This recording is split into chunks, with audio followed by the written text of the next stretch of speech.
தனது அப்பாவை அழைத்து செல்ல முடியாததால் சூரரை போற்று பட பாணியில் சொந்த ஊர் மக்களை விமானத்தில் அழைத்துச் சென்ற தொழிலதிபரின் செயல் நெகிழ்ச்சியை ஏற்படுத்தியுள்ளது.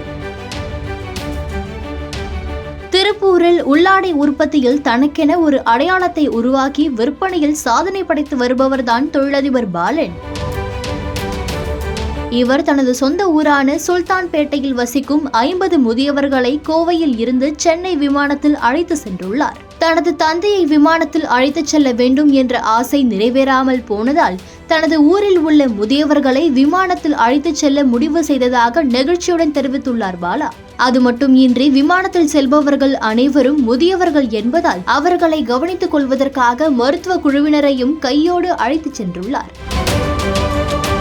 கோவையில் இருந்து விமானம் மூலம் சென்னை வந்த அவர்கள் மெட்ரோ ரயிலில் பயணம் செய்தனர். சென்னையில் பல இடங்களுக்கு அவர்களை அழைத்து சென்று சுற்றி காட்டிய தொழிலதிபர் பாலனின் செயல் நெகிழ்ச்சியை ஏற்படுத்தியுள்ளது.